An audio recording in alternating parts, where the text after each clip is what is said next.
I spend, a great deal of my time engaged in music making and, preparation of a meeting of deadlines and such, And I'm not complaining. I mean, it's great to have a musical career, but the point is that when you're doing that on a schedule for, the idea of when your life's work is playing concerts, and then it makes your musical life into a production line, and you want to get out of the factory after hours.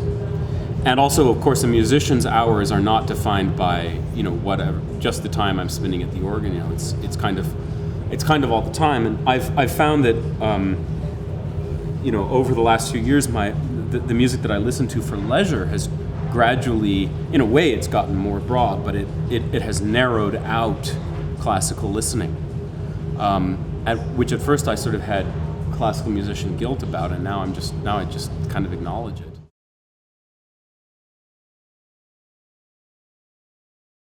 Well, I listen to a lot of ambient music. I find myself listening to a lot of Brian Eno,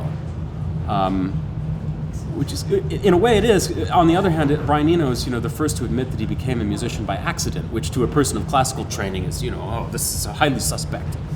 But actually, his music, I think, is incredibly amazing, and I love the sort of modern art museum aspect of it, the idea of music for airports and these long ambient pieces and stuff.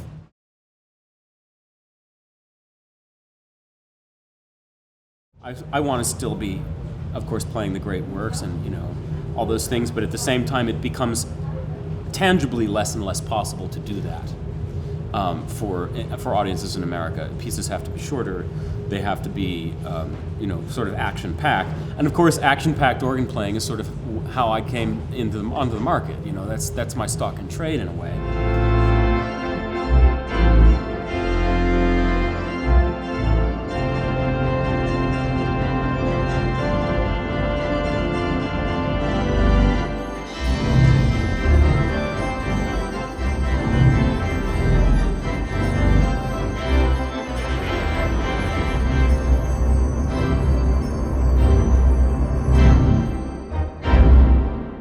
And particularly in an audience like tonight, a lot of the people will know the works that I'm playing, and a lot of them will have maybe even their own ideas about how they should and shouldn't be played.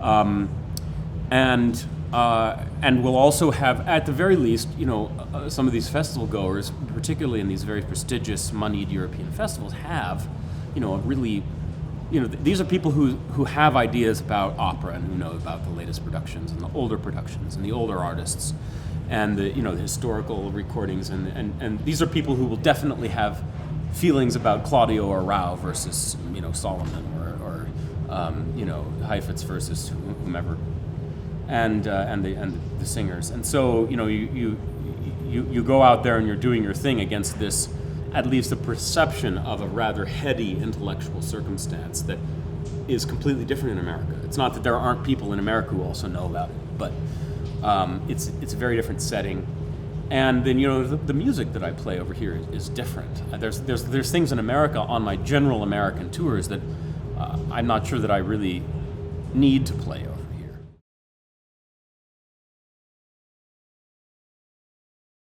If I have any wisdom to offer on this, and as should be obvious by now, I don't.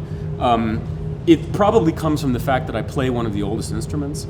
So the organ has at least 2,700 years of tangible history.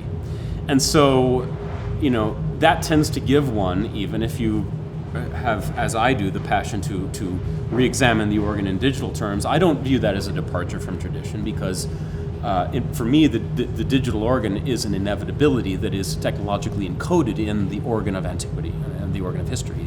Once you reach the organ of the 18th century, it's inevitable that with the progression of technology, you would eventually reach the digital organ. The thing that is the organ is not hidden in wood and metal. It is the idea that crosses technological boundaries, which is why I think the touring organ is quite a traditional organ in its way. But having that view of things, maybe it's a little easier for an organist to see that if there's anything that cultures do, they change. And we in classical music, I have been very guilty of this myself, tend to think of music as this, well, it's a religion, particularly for those of us who aren't, are atheists. For me, music is actually the closest I come to religion, because look, I devoted my life to it, I believe in it, I promote it, in some ways it's not so different as a religion.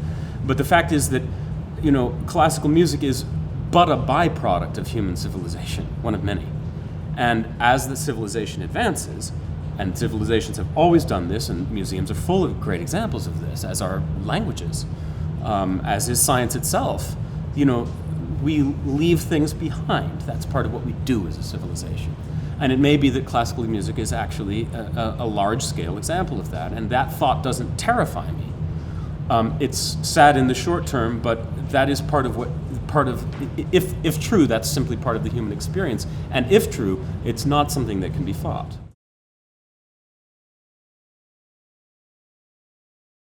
One of my first times in Switzerland was when I was 15 years old, I think.